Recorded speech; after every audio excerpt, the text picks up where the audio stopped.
Hello, welcome to AfriNEXT Connections.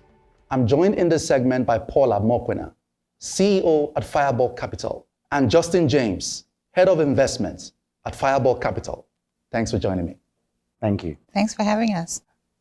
Let's talk about investment opportunities on the African continent. And I have that question for you, Justin. What do you think is the biggest message right now that Africa should be sending to investors who are looking to invest in the continent? The African continent is an amazing place to be, but we have our challenges. And what is amazing about it is that Africans are solving African problems. And at Fireball Capital, we recognize that, and we identify who are leading those challenges and solving those problems. And we catalyze capital to enable those entrepreneurs and those fund managers to build solutions that can scale and help people on their everyday lives. Paula, let me come to you. So what are the major opportunities in venture capital today in Africa that investors, especially in the global north, might even be surprised exist in the continent? Yeah, I mean, I think there's been obviously a lot of talk about fintech investments because a lot of the venture capital capital that has gone into the continent has been for primarily fintech businesses. But I think other sectors are also starting to come up. We're starting to see a lot of innovation in clean tech, a lot of innovation in agri-tech, a lot of innovation in health tech, a lot of innovation in ed tech as well. So I think investors might be surprised to learn that there are emerging technologies being born out of the African continent in these other sectors. Can I just add? So, I mean, as much as we're solving problems on the African continent, a lot of the solutions that we're building are actually solving global problems. So as an example, we've invested into a hearing aid solution that was born out of one of the universities in South Africa. That business was to help underprivileged kids get a hearing test, because if they didn't get a hearing test by the age of 6, their ability to learn is significantly diminished. Fast forward 6 years, they've turned that solution into a hearing aid. It's transported over to the US. The US Congress has now approved for hearing aids to be sold over the counter, and it's the #1 hearing aid solution within the US. For an American who's hearing impaired, if they were to go to an audiologist, it would cost $5,000. You can buy this product for 5 times less at $800.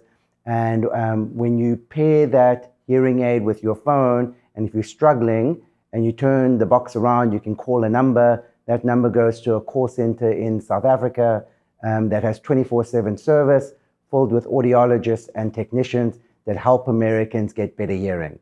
So we're not just solving African problems, we're solving global problems, servicing global clients. Yeah.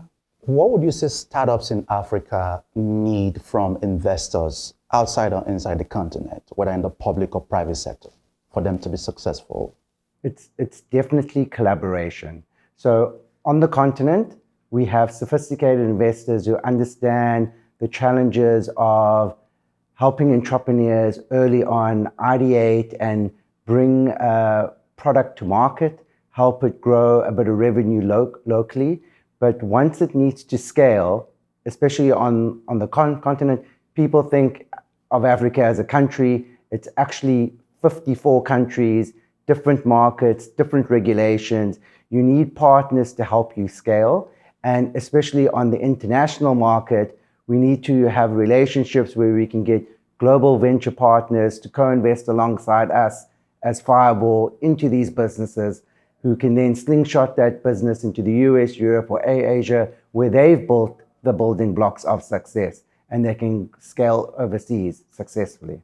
Yeah, I mean, I think what Justin is saying is quite key because, as he mentioned, African founders in general are building globally relevant and scalable businesses and they're building technologies that are exportable to other markets. And so what venture capital managers in Africa are very good at doing is helping these businesses to improve out their product market fit within the continent. But once these businesses are ready to scale globally, they obviously need global networks to help them to get access to markets.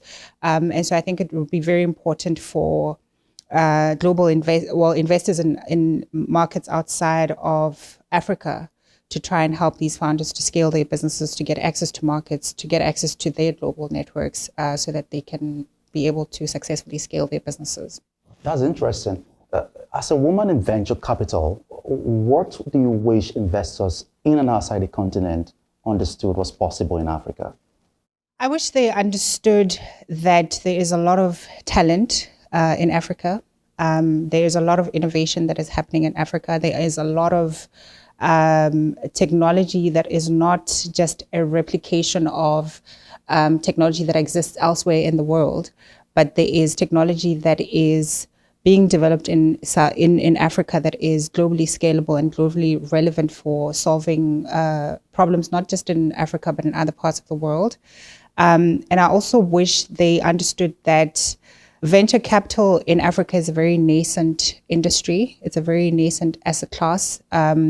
Only recently have institutional investors begun to participate in this asset class.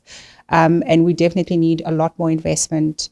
We need a lot more fund managers to be supported by investors, not just locally, but investors internationally as well. So the more capital we have flowing into the space, the more fund managers we can support, and also the more women we can allow to come into the space, because I think there are a lot of women fund managers that have got the skills to start their own funds, and also to do gender lens investing within the venture capital asset class. But there just is that funding gap that needs to be filled. Yeah, can I just extend on to what Paula is saying? So definitely our thesis is to help fund managers and catalyze them with investment into their funds so they can invest in other entrepreneurs to build these scalable solutions. But what we've also seen is that generally in venture capital, the funds are a lot smaller than in private equity. So obtaining and retaining highly qualified investment professionals is quite difficult when your asset base is quite low. And we're quite enthused by what USAID and DAI has done through their catalytic program, where they're granting working capital solutions to these fund managers. They actually make them sustainable through their fundraising period as they get to a sustainable quantum. So we're looking forward to working with them and growing this ecosystem. Paula, Justin, thanks for joining us on AfriNEXT Connections.